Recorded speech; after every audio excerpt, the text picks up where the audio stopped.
জানিয়ে দেব এই মুহূর্তে হাতে পাওয়া সর্বশেষ গুরুত্বপূর্ণ আপডেট আন্তর্জাতিক সংবাদ। শুরুতেই থাকছে যুদ্ধে যুক্তরাষ্ট্র ইসরায়েল পুরোপুরি ব্যর্থ, ইরানি জেনারেল হাসান। ইরানের বিরুদ্ধে যুদ্ধে যুক্তরাষ্ট্র ইসরায়েল তাদের লক্ষ্য অর্জনে পুরোপুরি ব্যর্থ হয়েছে বলে দাবি করেছেন দেশটির ইসলামিক রেভলিউশনারি গার্ড কর্পসের তেহরান কোরের ব্রিগেডিয়ার জেনারেল হাসান জাহেদ। ইরানের রাষ্ট্রীয় সংবাদ সংস্থা তাসনিমের বরাত দিয়ে আল জাজিরা জানিয়েছে, শনিবার তেহরানের এক অনুষ্ঠানে দেওয়া বক্তব্যে হাসান জাহেদ এ মন্তব্য করেন। এবারে জানাবো মোস্তফা খামেনির দুর্লভ ভিডিও প্রকাশ করল মেহের নিউজ। মোস্তফা খামেনির সঙ্গে প্রেসিডেন্ট পেজেশকিয়ানের বৈঠক। ইরানের সর্বোচ্চ নেতা আয়াতুল্লাহ মোস্তফা খামেনির সঙ্গে বৈঠক করেছেন দেশটির প্রেসিডেন্ট মাসুদ পেজেশকিয়ান। ইরানের প্রেসিডেন্ট হিসেবে দায়িত্ব গ্রহণের ৩য় বছর শুরু উপলক্ষে এই বৈঠক অনুষ্ঠিত হয়। দর্শক, এই বৈঠকে কোন বিষয় নিয়ে আলোচনা হয়েছে সেই বিষয়ে থাকছে গুরুত্বপূর্ণ প্রতিবেদন, দেখতে থাকুন। জানাবো ভারতের মুসলিমদের উপর ভয়াবহ আগ্রাসন, ৩ মাসে নিহত ২৫। পশ্চিমবঙ্গে শুভেন্দু অধিকারী ক্ষমতা গ্রহণের পর থেকেই ভারতে মুসলিম জনগোষ্ঠীর বিরুদ্ধে ঘৃণাজনিত অপরাধ ব্যাপক আকার ধারণ করেছে। সর্বশেষ মে থেকে জুলাই পর্যন্ত ৩ মাসে অন্তত ২৫ জন মুসলিমের মৃত্যু হয়েছে। একই সময় বাড়িঘর, ব্যবসা প্রতিষ্ঠান, ধর্মীয় স্থাপনা ভাঙচুর সহ মুসলিমদের দেশ থেকে জোরপূর্বক বিতাড়নের মতো ঘটনাও ঘটেছে। দর্শক, মুসলিমদের উপর এই বর্বর নির্যাতনকে আপনি কিভাবে দেখছেন? এ বিষয়ে আপনার মূল্যবান মতামত কমেন্টসে জানিয়ে দেবেন। এদিকে যুক্তরাষ্ট্র ক্ষতিপূরণ দেওয়ার আগ পর্যন্ত আলোচনা নয়। ইরানের পররাষ্ট্রমন্ত্রী আব্বাস আরাকচি বলেছেন, বর্তমানে যুক্তরাষ্ট্রের কোনো আলোচনা নয়, শুধু মধ্যস্থতাকারীদের মাধ্যমে বার্তা বিনিময় হচ্ছে। তিনি আরও বলেন, তাদের মধ্যে স্বাক্ষরিত একটি সমঝোতা স্মারক লঙ্ঘনের জন্য ওয়াশিংটন ক্ষতিপূরণ না দেওয়া পর্যন্ত সরাসরি আলোচনা পুনরায় শুরু হবে না। এবারে থাকছে পশ্চিমবঙ্গের সাবেক মুখ্যমন্ত্রী মমতার গাড়িবহরে হামলা। রোববার দুপুরে উত্তর ২৪ পরগনা জেলার হালিশহরে এ ঘটনা ঘটে। মমতা বন্দ্যোপাধ্যায়ের অভিযোগ, একদল দুষ্কৃতকারী তার গাড়ি লক্ষ্য করে ইট পাথর সহ বিভিন্ন বস্তু ছুড়ে মারে। এতে অল্পের জন্য তিনি বড় ধরনের বিপদ থেকে রক্ষা পেয়েছেন বলে দাবি করেন। এবং সর্বশেষ জানাবো তুরস্ক, সৌদি, পাকিস্তানের প্রতিরক্ষা চুক্তি। এক দেশের উপর হামলা মানে ৩ দেশের উপর হামলা। সৌদি আরব ও তুরস্কের সঙ্গে সই করা প্রতিরক্ষা চুক্তি নিয়ে বড় বার্তা দিয়েছে পাকিস্তান। দেশটির উপপ্রধানমন্ত্রী ও পররাষ্ট্রমন্ত্রী ইসহাক দার বলেছেন, মক্কা যৌথ প্রতিরক্ষা চুক্তিটি পুরোপুরি প্রতিরক্ষামূলক এবং কোনো নির্দিষ্ট দেশকে লক্ষ্য করে করা হয়নি। একই সঙ্গে তিনি জানিয়েছেন, চুক্তি অনুযায়ী ৩ দেশের যে কোনো একটির উপর হামলা হলে সেটিকে ৩ দেশের উপরে হামলা হিসেবে বিবেচনা করা হবে। এতক্ষণ শুনছিলেন শিরোনাম, এবার থাকছে পুরো সংবাদ। দর্শক, অনুরোধ থাকবে ভিডিওতে একটি লাইক দিন, কমেন্টস করে জানিয়ে দিন এই ভিডিওটি আপনি কোন জেলা থেকে দেখছেন এবং শুনছেন। যুদ্ধে যুক্তরাষ্ট্র ইসরায়েল পুরোপুরি ব্যর্থ, ইরানি জেনারেল হাসান। ইরানের বিরুদ্ধে যুদ্ধে যুক্তরাষ্ট্র এবং ইসরায়েল তাদের লক্ষ্য অর্জনে পুরোপুরি ব্যর্থ হয়েছে বলে দাবি করেছেন দেশটির ইসলামিক রেভলিউশনারি গার্ড কর্পসের তেহরান কোরের ব্রিগেডিয়ার জেনারেল হাসান। ইরানের রাষ্ট্রীয় সংবাদ সংস্থা তাসনিমের বরাত দিয়ে আল জাজিরা জানিয়েছে, শনিবার তেহরানে এক অনুষ্ঠানে দেওয়া মন্তব্যে হাসান জাহেদ এ মন্তব্য করেন। তিনি বলেন, ইরানের জনগণের শক্তি এবং বাশিজ বাহিনীর সর্বাত্মক প্রস্তুতি দেশটিকে আঞ্চলিক এবং বৈশ্বিক পর্যায়ে অন্যতম প্রধান শক্তিতে পরিণত করেছে। হাসান জাহেদ আরও বলেন, যুক্তরাষ্ট্র ও ইসরায়েলের নেতাদের সামনে এখন তাদের বারবার ব্যর্থতার বিষয়ে জনগণ, বুদ্ধিজীবী, নিজেদের দেশের মানুষের কাছে দেওয়ার মতো কোনো জবাব নেই। তার ভাষায়, ইরানের বিরুদ্ধে যুক্তরাষ্ট্র ইসরায়েল যে লক্ষ্য নির্ধারণ করেছিল তা অর্জনে তারা সম্পূর্ণ ব্যর্থ হয়েছে। ইরানি এই জেনারেলের মন্তব্য এমন এক সময় এলো যখন যুক্তরাষ্ট্র, ইসরায়েল এবং ইরানের মধ্যে যুদ্ধ পরবর্তী উত্তেজনা অব্যাহত রয়েছে। একই সঙ্গে হরমুজ প্রণালী ঘিরে তেহরান এবং ওয়াশিংটনের মধ্যে টানাপোড়েন চলছে। মোস্তফা খামেনির সঙ্গে প্রেসিডেন্ট পেজেশকিয়ানের বৈঠক।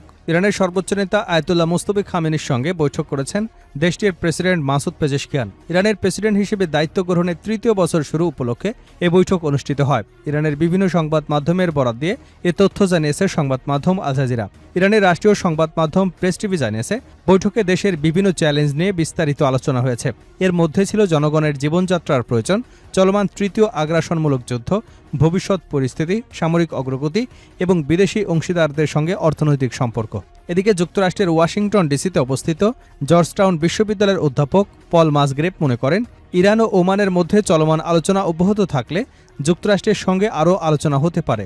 এসব আলোচনায় যেসব বিষয়ে যুক্তরাষ্ট্রের নিয়ন্ত্রণ রয়েছে সেগুলো নিয়ে কথা হতে পারে। তিনি মনে করিয়ে দেন, তেহরান ও মাস্কাটের আলোচনা চুক্তির খুব কাছাকাছি পৌঁছেছে বলে ইরানের পররাষ্ট্রমন্ত্রী আব্বাস আরাকচি সম্প্রতি জানিয়েছেন। মাসগ্রেভ বলেন, এখন প্রশ্ন হলো দুই পক্ষের কেউ কি আবারও সেই সমঝোতা স্মারকে ফিরতে সত্যি আগ্রহী, যদিও সেটি শেষ পর্যন্ত ব্যর্থ হয়েছিল। তার মতে পরিস্থিতি আবারও এমন এক চিকেন গেমে পরিণত হতে পারে যেখানে দুপক্ষই বোঝার চেষ্টা করবে কে আগে নতি স্বীকার করে। তিনি বলেন, এর কারণ হলো ইরান তাদের দাবিগুলো আরও কঠোর করছে বলে মনে হচ্ছে। একই সময় যুক্তরাষ্ট্রের ভাইস প্রেসিডেন্ট জেডি ভ্যান্সের সাম্প্রতিক বক্তব্য দেখে মনে হচ্ছে মার্কিন প্রশাসনও পিছু হটতে রাজি নয়। ভারতে মুসলিমদের উপর ভয়াবহ আগ্রাসন, ৩ মাসে নিহত ২৫। ভারতের মুসলিম জনগোষ্ঠীর বিরুদ্ধে ঘৃণাজনিত অপরাধ ব্যাপক আকার ধারণ করেছে। সর্বশেষ মে থেকে জুলাই পর্যন্ত ৩ মাসে অন্তত ২৫ জন মুসলিমের মৃত্যু হয়েছে। একই সময় বাড়িঘর, ব্যবসা প্রতিষ্ঠান, ধর্মীয় স্থাপনা ভাঙচুর সহ মুসলিমদের দেশ থেকে জোরপূর্বক বিতাড়নের মতো ঘটনাও ঘটে চলেছে। দক্ষিণ এশিয়া বিষয়ক মানবাধিকার সংগঠন সাউথ এশিয়া জাস্টিস ক্যাম্পেইন পরিচালিত ইন্ডিয়া পারসিকিউশন ট্র্যাকার এর প্রতিবেদনে উঠে এসেছে এই আশঙ্কাজনক চিত্র। প্রতিবেদনে উল্লেখ করা হয়, ৩ মাসে সহিংসতার শিকার হয়ে নিহত ২৫ জনের মধ্যে ১৫ জনের মৃত্যু হয়েছে, আর যা ঘটেছে সরাসরি আইনশৃঙ্খলা রক্ষাকারী বাহিনীর হাতে। বাকি ১০ জনকে হত্যা করেছে উগ্র হিন্দুত্ববাদী গোষ্ঠী, পিটিয়ে হত্যা করেছে অথবা লব মিচিংয়ে জড়িত উগ্রবাদীরা। নিহত ব্যক্তিদের মধ্যে ১১ বছরের এক শিশু এবং ১৬ বছরের এক কিশোরও রয়েছে। এ নিয়ে চলতি বছরের প্রথম ৭ মাসে ভারতে ঘৃণাজনিত সহিংসতায় মোট ৪৪ জন মুসলিম নিহত হলেন। এর মধ্যে ১৯ জন আইনশৃঙ্খলা রক্ষাকারী বাহিনীর গুলিতে বা হেফাজতে এবং ২৫ জন উগ্রবাদী গোষ্ঠীর হামলায় মারা গেছেন। সংস্থাটি জানায়, উত্তরপ্রদেশ, আসাম, জম্মু ও কাশ্মীর এবং পশ্চিমবঙ্গে ভুয়া পুলিশি বন্দুকযুদ্ধ, হেফাজতে নির্যাতন, উচ্ছেদ অভিযান আশঙ্কাজনক হারে বেড়েছে। দেশের ৬টি রাজ্যে ২ মাসেরও কম সময়ের অন্তত ২৩টি মসজিদ ও ধর্মীয় স্থাপনা গুঁড়িয়ে দেওয়া হয়েছে। এছাড়া অন্তত ২১টি উচ্ছেদ অভিযানে ১,০০০-এরও বেশি মুসলিম পরিবার তাদের নিজেদের বসত বাড়ি, ব্যবসা প্রতিষ্ঠান, ধর্মীয় স্থান হারিয়েছেন। যুক্তরাষ্ট্র ক্ষতিপূরণ দেওয়ার আগ পর্যন্ত আলোচনা নয় ইরান। ইরানের পররাষ্ট্রমন্ত্রী আব্বাস আরাকচি বলেছেন, বর্তমানে যুক্তরাষ্ট্রের কোনো আলোচনা নয়, শুধু মধ্যস্থতাকারীদের মাধ্যমে বার্তা বিনিময় হচ্ছে। তিনি আরও বলেন, তাদের মাধ্যমে স্বাক্ষরিত একটি সমঝোতা স্মারক লঙ্ঘনের জন্য ওয়াশিংটন ক্ষতিপূরণ না দেওয়া পর্যন্ত সরাসরি আলোচনা পুনরায় শুরু হবে না। আরাকচি বলেন, মধ্যস্থতাকারীরা এখনও আলোচনা পুনরায় শুরু করবার উপায় খুঁজছেন, তবে সমঝোতা স্মারক লঙ্ঘনের বিষয় সমাধান না হওয়া পর্যন্ত আলোচনা পুনরায় শুরু হতে পারে বলে মনে করেন না তেহরান। তিনি বলেন, আলোচনার ক্ষেত্র তৈরির চেষ্টা চলছে। যুক্তরাষ্ট্র তার লঙ্ঘনগুলো সংশোধন না করা পর্যন্ত আলোচনা পুনরায় শুরু হবার কোনো সম্ভাবনা নেই। পশ্চিমবঙ্গের সাবেক মুখ্যমন্ত্রী মমতার গাড়িবহরে হামলা। পশ্চিমবঙ্গের সাবেক মুখ্যমন্ত্রী ও তৃণমূল কংগ্রেস নেত্রী মমতা বন্দ্যোপাধ্যায়ের গাড়িবহরে হামলার অভিযোগ উঠেছে। রোববার দুপুরে উত্তর ২৪ পরগনা জেলার হালিশহরে এ ঘটনা ঘটে। মমতা বন্দ্যোপাধ্যায়ের অভিযোগ, একদল দুষ্কৃতকারী তার গাড়ি লক্ষ্য করে ইট পাথর সহ বিভিন্ন বস্তু ছুড়ে মারে। এতে অল্পের জন্য তিনি বড় ধরনের বিপদ থেকে রক্ষা পেয়েছেন বলে দাবি করেন তৃণমূল নেত্রী। ভারতীয় সংবাদ মাধ্যম ইন্ডিয়া টুডের প্রতিবেদনে বলা হয়েছে, পুলিশি হেফাজতে তৃণমূল কংগ্রেসের কর্মী বিরজু কেউটের মৃত্যুকে কেন্দ্র করে হালিশহরে উত্তেজনা ছড়িয়ে পড়ে। পরিস্থিতি দেখতে যাওয়ার সময় মমতা বন্দ্যোপাধ্যায়ের গাড়িবহর ওই এলাকায় পৌঁছলে বিক্ষোভকারীরা গাড়ি লক্ষ্য করে হামলা চালায় বলে অভিযোগ করা হয়েছে। প্রত্যক্ষদর্শী এবং স্থানীয় সূত্রের বরাতে প্রতিবেদনে বলা হয়, বিক্ষোভকারীরা গাড়িবহর লক্ষ্য করে পাথর, কাদা, পানি বোতল এবং জুতা ছুড়ে মারে। এ সময় মমতাকে উদ্দেশ্য করে বিভিন্ন স্লোগানও দেওয়া হয়। পরিস্থিতি নিয়ন্ত্রণের বাইরে চলে যাবার আশঙ্কা দেখা দিলে নিরাপত্তাকর্মী, পুলিশ দ্রুত তাকে নিরাপদ স্থানে সরিয়ে নেয়। ঘটনার পর মমতা বন্দ্যোপাধ্যায় অভিযোগ করেন, পুলিশ ঘটনাস্থলে উপস্থিত থাকলেও হামলাকারীদের ঠেকাতে কার্যকর ভূমিকা নেয়নি। তার দাবি, গাড়ির জানালা খোলা থাকলে ছোড়া পাথরের আঘাতে তিনি গুরুতর আহত হতে পারতেন।